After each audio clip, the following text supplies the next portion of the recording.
Howdy, folks, guys and gals. Hope all is well with everyone.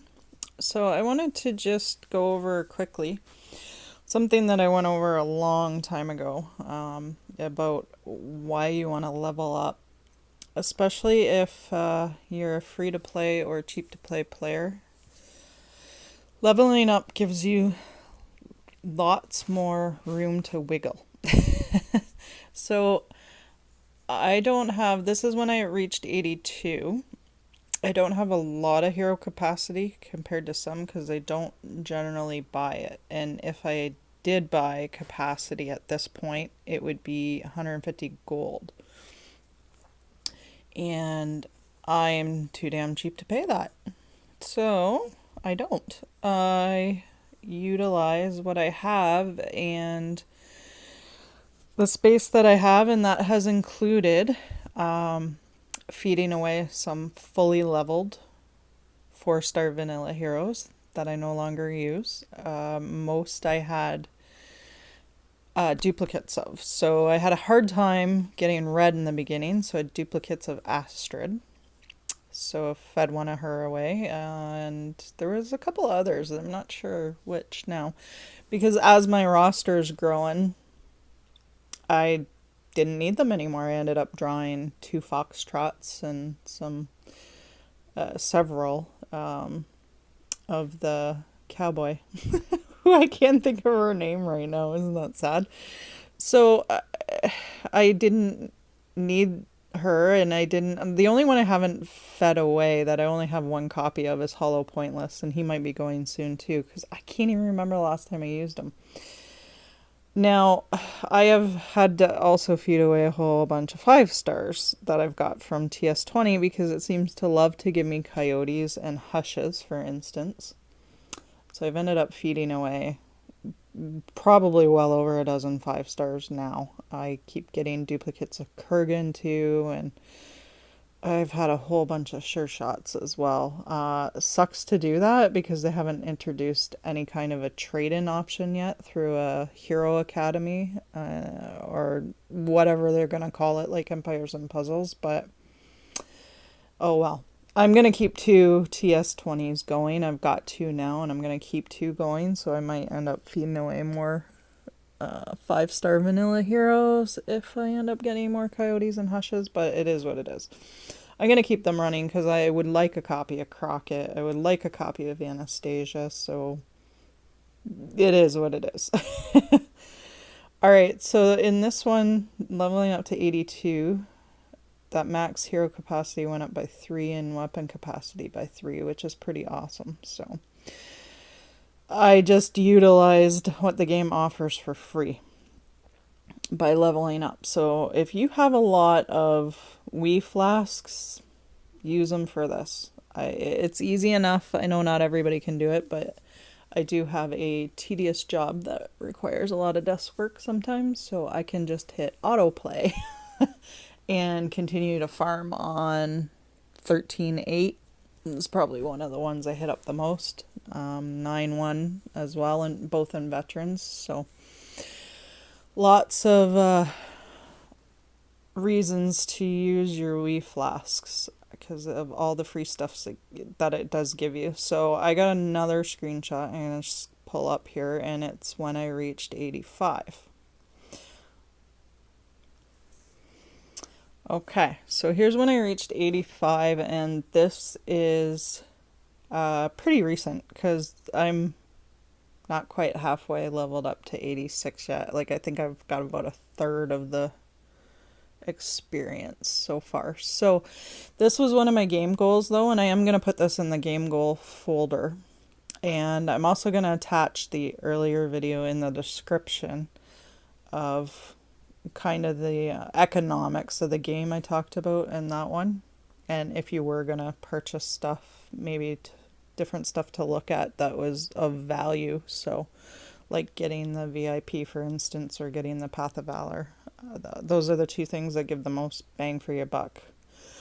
Alright, so this is one of my game goals to reach. This is the biggest reason why I want to keep leveling up, and that is the max world energy. So I hit 60, and the reason why this is one of my game goals is 60 when it's full. I can run through an entire rare quest all at once because that costs 60 Wii total. The last one being 20 to get your 5-star item. So I want to do this in both accounts. So I've hit it in my main account, in my LPlay account, and I am at 65 in my Lake account, my alt account. So that is 150 total between the two, and I'm almost actually to 66 in my Lake account. Thankfully, they introduced well, not introduced, I should say reintroduced the challenge events because they had suspended them for a few months. And that is one good way to keep on earning Wii Flasks. Since for somebody like me that doesn't buy them, it is awesome to have that option to win a bunch. And in this account, my main account, I ended up in 148th total. So I got the tier rewards in each rare in Epic and Legendary, and then I got 3 more from placing 148th in Legendary, I believe it was, plus I got placements in the other 2 that gave me another 2 or 3 as well, so it was pretty awesome. All of a sudden I went from no Wii Flasks to 14 or 15 or more, so that was pretty good. And the Max World Energy, like, I mean, you just keep expanding that as you go, right? So, and that, you know, my next goal is to hit, well, probably 100, because I got level 85, so 15 more levels to do for that. So if you're cheap to play or free to play, it helps with this because you do receive the extra Wii and all the extra capacities that you don't have to pay for. Now, if you want to pay, I'm just going to sign into the game here now. There are some options that you can utilize that are kind of economical, but I wouldn't do it all the time. But let's go into the game. Oh, look at that. So this comes around every once in a while. So speaking of economical, now this is Canadian funds, of course, and then there's going to be taxes on that $5.49. So, but it's good value even when the VIP is not on sale. So that's pretty funny. That happened to come up while I was talking about this. So there is options, like if you do go through your Wii Flasks, there's been the odd time where I've purchased one here, but I don't generally. However, it's not a bad price. Like it works out to $2 Canadian or something every refill. Yeah, I just don't want to spend my gold like that. So I'm too bloody cheap to do it that way. But you can do that without having to make an actual cash purchase like this, or credit card purchase, I should say. And the events, they offer Wii Flasks as well. But those, I think that costs like 45 or $46 Canadian by the time the taxes are on it. So it's, no thanks. Don't think so. So I'm a little bit behind in my Lake account, but it's obviously I started it a heck of a lot later, so, but I will get to that point. I would like to, definitely. So my highest War Machine damage still sucks. I need a copy of Blunderbutt. Alright, so it's just more of something to think about, and I just kind of wanted to show where I was at with that compared to the earlier video I did a really long time ago.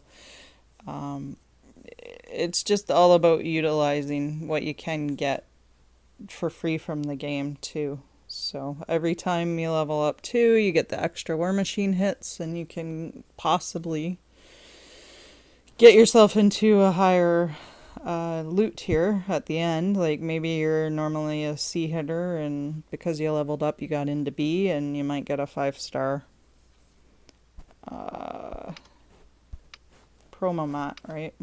So really need another green. And ballistic armors, they've got 14. I still can't believe that. Really need another purple too.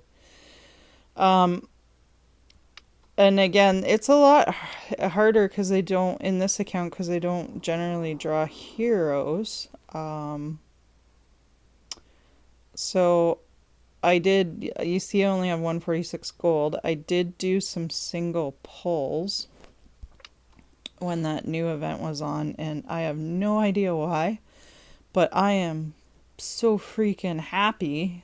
I ended up with 2 strongbows and 2 Pollux through that. So, and since these aren't vanilla heroes, I'm leveling all 4 of them up because I have no idea when I'm going to be able to do pulls again.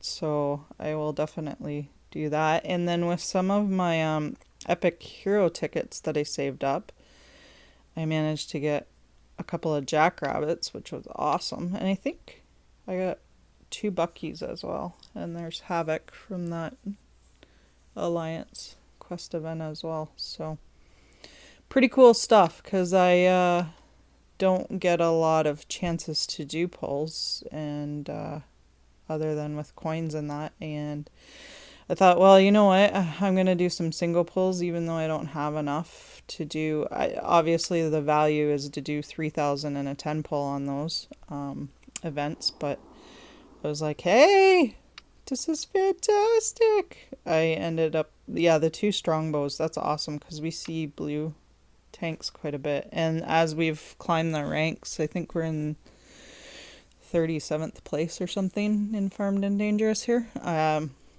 We see a hell of a lot more